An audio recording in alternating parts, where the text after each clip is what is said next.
Hello, bachcho. Let's see this question. And the question says, they describe the ways in which the bodies of complex animals are structured for exchanging materials with the environment.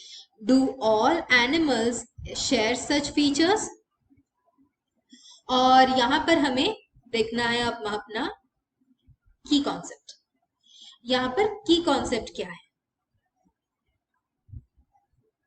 की concept यहाँ पर रहेगा, animals क्या क्या exchange करते हैं material environment के साथ। एनिमल कौन से सब्सटेंसेस एक्सचेंज करते हैं एनवायरमेंट के साथ? एनवायरमेंट के साथ एनिमल्स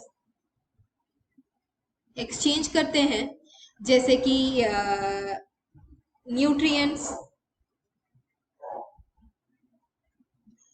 गैसेस, वेस्ट प्रोडक्ट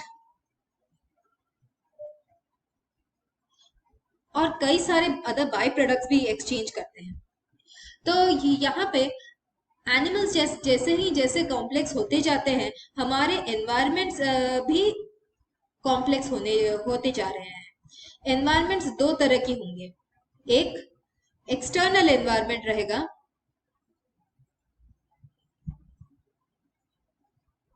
और एक इंटरनल एनवायरमेंट रहेगा।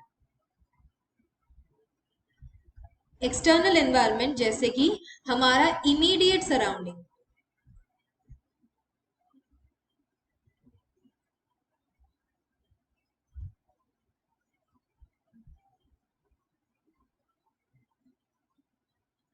दैट इज बॉडी के बाहर।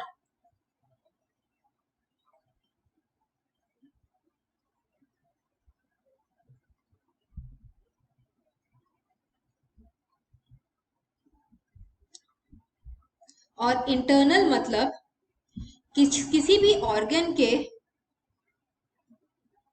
सराउंडिंग,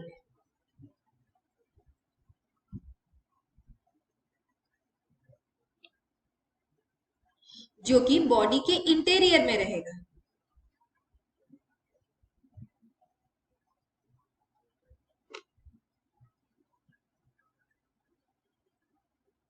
जो कि बॉडी के इंटीरियर में रहेगा, जैसे एक ऑर्गन और उसके ब्लड वेसल्स के बीच में जो एक्सचेंज होगा।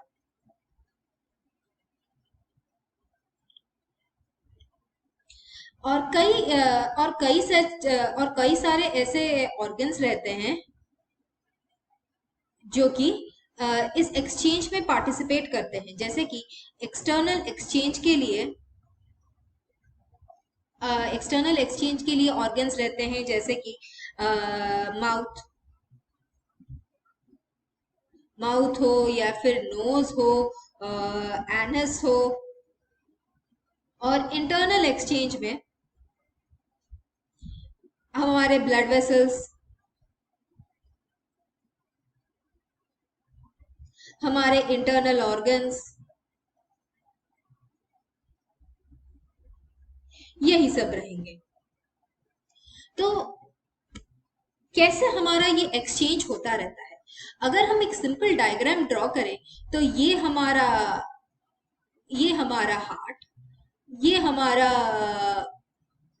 ब्लड सर्कुलेशन रहेगा और यहाँ पे ये हमारा डाइजेस्टिव सिस्टम रहेगा, ये हमारा एक्सक्रीटोरी सिस्टम रहेगा, ये हमारा रेस्पिरेटरी सिस्टम रहेगा और ये हमारे कुछ आउटलेट्स रहेंगे, जैसे ये हमारा एनस, ये हमारा यूरेथ्रा, ये हमारा माउथ और ये हमारा नोज। और इसे अब हमें लेबल करना है।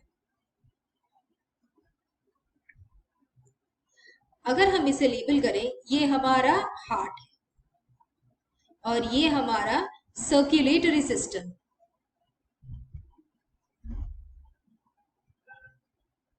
ये हमारा एक्सक्रीटोरी सिस्टम,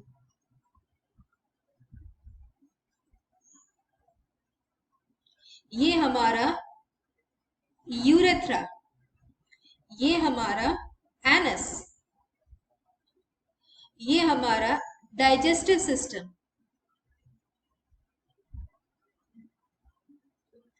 और ये रेस्पिरेटरी सिस्टम। और दो चार आउटलेट्स ये हैं, ये हमारा माउथ और ये हमारा नोज। कैसे ये सब इजीली कनेक्टेड है, सो दैट हमारा ये एक्सचेंज का प्रोसेस इजीली कोऑर्डिनेट रहता है। डाइजेस्टिव सिस्टम में मटेरियल्स आते हैं माउथ से, और डाइजेशन के बाद न्यूट्रिएंट्स जो आते हैं एक सोर्स से, वो भी आउटसाइड एनवायरनमेंट से, वो भी माउथ के थ्रू से ही आते हैं। तो माउथ ऑर्गन हुआ जिससे एनवायरनमेंट से इंटरेक्शन हुआ, माउथ से डाइजेस्टिव सिस्टम आया, डाइजेस्टिव सिस्टम से डाइजेशन और एब्जॉर्प्शन के बाद वेस्ट बन के वो एनस के पास गया, एनस से ये बाहर गया। कैसे?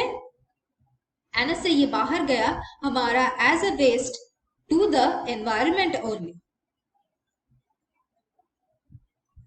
वैसे ही हमारा नोज से एनवायरनमेंट से आया ऑक्सीजन, ये हमारे रेस्पिरेटरी सिस्टम में गया, रेस्पिरेटरी सिस्टम से सर्कुलेटरी से अगेन बैक रेस्पिरेटरी जाता है, और रेस्पिरेटरी से आने के बाद ये बैक अगेन नोज से बाहर जाता है कार्बन डाइऑक्साइड बन के। सो नोज ही हमारा आउटलेट है जो कि एनवायरनमेंट से इंटरैक्ट करता है। फिर यहाँ पे एक्सक्रीटरी सिस्टम, हमारे सर्कुलेशन में जो भी सर्कुलेशन और ब्लड में जो भी वेस्ट, मेटाबॉलिक वेस्ट रहते हैं, वो एक्सक्रीटरी सिस्टम से प्रोसेस होके हमारे यूरेथ्रा से निकल जाते हैं in the form of urine. तो बेसिकली हमारे यहाँ आउटसाइड एनवायरनमेंट के साथ एक्सचेंज रहता है, एज वेल एज हमारे बॉडी के इनसाइड के साथ भी एक्सचेंज रहता है। ये एक कॉम्प्लेक्स प्रोसीडियर है, और ये कॉम्प्लेक्स प्रोसीडियर हर एक एनिमल में नहीं रहता है।